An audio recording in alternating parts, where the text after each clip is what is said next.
الصوم لي وأنا أجزي به ይለናል አላህ ሱብሓነሁ ወተዓላ። ለዓለኩም ተተቁን ይላል አላህ ሱብሓነሁ ወተዓላ። ተቅዋ ማለት ድክመቶቻችንን እንድናስተውል የሚያደርገን አላህ ከሙተቆች ብቻ ነው የሚቀበለው። አላህ ሪዋርድ እንዲያደርገን አላህ እንዲሸልመን የአላህን ፊት ሽተንበት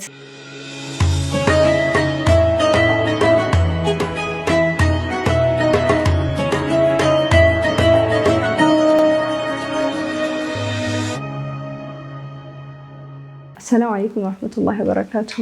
الصوم لي وأنا أجزي به ይለናል አላህ ሱብሓነሁ ወተዓላ። ጾም የኔ ነው እኔ ነኝ የምመነዳበት። አይገርምም? ከሌሎች ኢባዳዎች ሁሉ ተለይቶ አላህ ሱብሓነሁ ወተዓላ ረመዳንን እኔ ነኝ የምመነዳበት ይለናል። ሌሎች ኢባዳዎች አሉን አይደለ?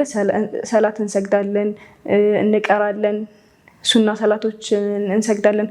ከዚህ ሁላ ግን አልቆ ለእያንዳንዱ አጀር ቢኖረንም አላህ ሱብሓነሁ ወተዓላ እኔ ነኝ የምመነዳው ይለናል።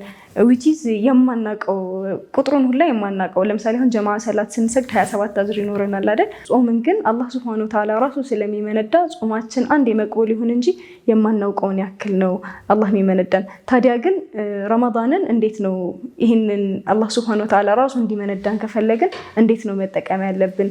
አብዛኞቻችን ረመዳንን ከምግብና ከመጠጥ ከመታቀብ የዘለለ አድርገን አናየውም። ረመዳን ግን እንደዛ ነው ወይ የሚለው ጥያቄ ይሆናል ማለት ነው። ረመዳን በመጀመሪያ ደረጃ ለምንድን ነው የተፈለገው ብለን ስንጠይቅ ያ አዩሀ ለዚነ አመኑ ኩቲበ ዐለይኩም ሲያም ከማ ኩቲበ ዐለ ለዚነ ሚን ቀብሊኩም ለዐለኩም ተተቁን ይላል አላህ ሱብሓነሁ ወተዓላ። እናንተ ያመናችሁ ሰዎች ከእናንተ በፊት እንደነበሩት ሰዎች በእናንተም ላይ ጾም ግዴታ ሆኖባቸዋል። ለምን? ለዐለኩም ተተቁን አላህን ትፈሩ ዘንዳ ይለናል። ተቋ ማለት እያንዳንዷን ደቂቃ አላህ ሱብሓነሁ ወተዓላ እንደሚያየን አድርገን እያሰብን መገዛት ማለት ነው። ተቋ ልባችንን አላህን ከመፍራት አንጻር ማለት ነው። ልባችንን ከመጥፎ ስራ የሚገድብልን ጋሻችን ነው። ተቋ ማለት ድክመቶቻችንን እንድናስተውል የሚያደርገን፣ የአላህን ኒዕማዎች እንድንመለከት የሚያደርገን፣ አካባቢያችን ላይ ደግሞ አላህ የሰጠን ኒዕማ ያልተሰጣቸውን ሰዎች እንድናይ የሚያደርገን፣ በአጠቃላይ እያንዳንዷን ስራችንን ከአላህ ጋር በመተሳሰብ አላህ ያየኛል ብለን እንድንሰራ የሚያደርገን ነገር ነው ማለት ነው ተቋ። ጾም ደግሞ ረመዳንን ደግሞ በአግባቡ ስንጾም ያለፈው ወንጀላችን ነው አይደል የሚማርልን። መን ሷመ ረመዳን ኢማናን ወህቲሳበን ጉፊረ ለሁ ማ ተቀደመ ሚን ዘንቢህ። ረመዳንን በኢማንና ከአላህ ጋር በመተሳሰብ ቅድም ተቋ ላይ አላህ ከአላህ ጋር እያንዳንዷን ስራችንን ሂሳብ እያደረግን ነው ብለን ነበር አይደለ? እዚህ ጋም ደግሞ በኢማንና ከአላህ ጋር በመተሳሰብ አላህዬ የምሰግደው ላንተ ነው፣ አላህዬ ኢስቲግፋር ማደርገው ላንተ ነው፣ ምቀራው ዛሬ በዚህ ረመዳን 3 ያختማለሁ ግን ለማን ነው? ለአላህ ብለን አላህ ሪዋርድ እንዲያደርገን አላህ እንዲሸልመን የአላህን ፊት ሽተንበት ማለት ነው የምንጾመው። ስለዚህ በኢማንና በኢህቲሳብ ስንጾም ጉፊረ ለሁ ማ ተቀደመ ሚን ዘንቢህ፣ ያለፈው ወንጀሉ በሙሉ አስቡት፣ ስንት ወንጀል እንዳለብን አስቡት። እና ያን ሁላ ወንጀላችንን አላህ ሱብሓነሁ ወተዓላ በኢማንና በኢህቲሳብ በመጾማችን ብቻ ልባችን ላይ ኢማን አድርገን ከዛ ከአላህ ጋር እያንዳንዷን ደቂቃ እየተሳሰብን ስንጾም አላህ ሱብሓነሁ ወተዓላ ያለፈውን ወንጀላችንን ይምርልናል ማለት ነው። ይሄ ታዲያ እድል አይደለ? ከዛ ደግሞ መማራችን ብቻ አይደለም። ቅድም ስነግራችሁ እንደነበረው ወአና አጅዚ ቢህ ብሎናል አላህ ሱብሓነሁ ወተዓላ፣ እኔ ነኝ የምመነዳበት ብሎናል።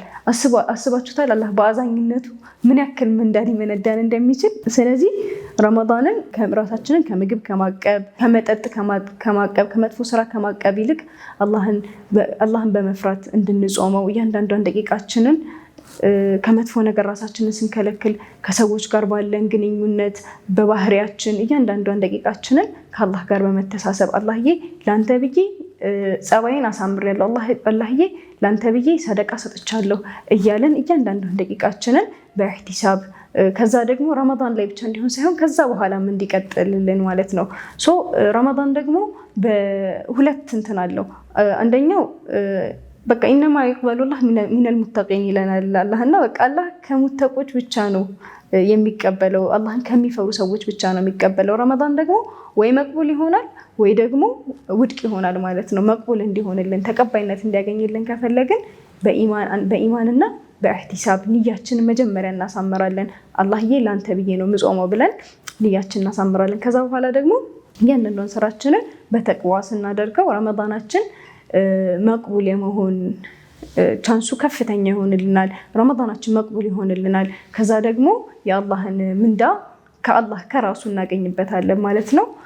هذا وصلى الله وسلم على سيدنا محمد